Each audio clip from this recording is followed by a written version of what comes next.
O PET 3, semana 2. Questão número 1. No preparo de uma xícara de café com leite, são utilizados 150 ml, que é 150 gramas de café, a 80 graus Celsius, e 50 ml, que é 50 gramas de leite, a 20 graus Celsius. Qual será a temperatura do café com leite? Utiliza o calor específico do café igual ao calor específico do leite, que é igual a 1,0 calorias por grama grau Celsius. Então, o que a gente tem? A gente tem um sistema, né, que é formado por café e com leite. Vou fazer uma mistura dos dois. Aqui estão a temperaturas diferentes e quero saber qual que vai ser a temperatura final dessa mistura de café com leite. Então, vou começar tirando os dados, né, do enunciado. O café. O café ele tem uma massa de 150 gramas, que foi informado, que corresponde a um volume de 150 ml. A temperatura inicial do café está a 80 graus. Para o leite, eu tenho uma massa de leite de 50 gramas, que corresponde aos 50 ml, e a temperatura inicial do leite está a 20 graus. E eu quero saber, na verdade, qual que é a temperatura do café com leite, que é a temperatura da mistura final. Considerando que o calor específico tanto do café quanto do leite vai ser igual a 1 caloria por grama grau Celsius. Então vamos esquematizar aqui. Coloquei os dados, né, que a gente tirou do enunciado, e vamos pensar na conservação de energia, da lei da conservação de energia. O calor cedido mais o calor recebido, eles têm que ser igual a zero. Então toda transformação que envolve calor, eu não posso perder calor, eu não posso criar calor. A quantidade de calor sempre vai ser igual à quantidade de calor cedido, mais a quantidade de calor recebido vai ser igual a zero. Ou seja, essa variação de quantidade de calor sempre vai ser nula.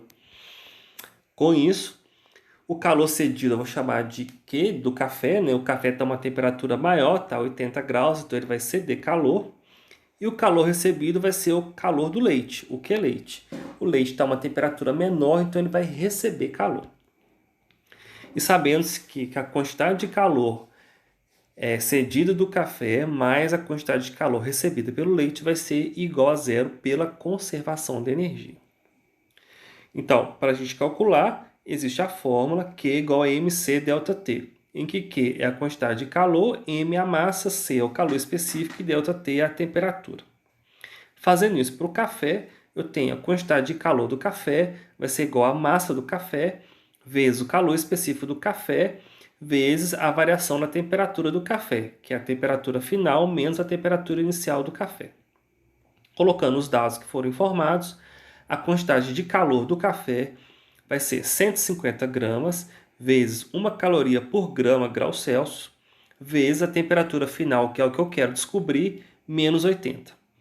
Com isso, a gente chega aqui o QC, que é a quantidade de calor do café, vai ser 150 vezes a temperatura final menos 80. Multiplicando cruzado, a gente vai ter que a quantidade de calor do café é 150 vezes a temperatura final menos 12.000. Então vamos guardar essa questão, essa fórmula aí. Vamos fazer a mesma coisa para o leite. Quantidade de calor, massa, calor específico, variação de temperatura, que é o ΔT. Então, para o leite, a quantidade de calor do leite é igual à massa do leite, calor específico do leite, temperatura final do leite, menos a temperatura inicial do leite. Substituindo os valores, a massa do leite é de 50 gramas, o calor específico é 1, a temperatura final é o que eu quero descobrir, menos os 20 graus, que é a temperatura inicial do leite. Melhorando a fórmula, quantidade de calor do leite é 50 vezes a temperatura final menos 20 graus. Multiplicando cruzado, eu vou ter que a quantidade de calor do leite vai ser 50 vezes a temperatura final menos 1.000. Pegando aqui da fórmula da conservação da energia, né, a quantidade de energia do café mais a quantidade de energia do leite tem que ser igual a zero. Então eu pego aqui a quantidade de energia do café, que é 150 TF, TF é a temperatura final que eu quero descobrir, menos 12.000. E vou pegar a quantidade de calor do leite, que vai ser 50 vezes a temperatura final que eu quero descobrir, menos 1.000 igual a zero. Melhorando a fórmula, somando os termos que são semelhantes, Então, 150 mais 50 vai dar 200, temperatura final, que é o TF. 12.000 menos 1.000, menos 12.000 menos 1.000 vai dar menos 13.000. Isso tudo tem que ser igual a zero. Letra para um lado, número para o outro. 200 TF é igual a 13.000. TF é 13.000 dividido por 200. Fazendo a conta aqui, as simplificações, a gente vai ver que a nossa temperatura final vai ser de 65 graus. Então, quando eu faço uma mistura de café com leite, o café estando a 80 graus, o leite estando a 20 graus, a quantidade de café é de 150 gramas e de leite igual a 50 gramas, eu vou ter uma mistura de café com leite igual a 65 graus. É isso.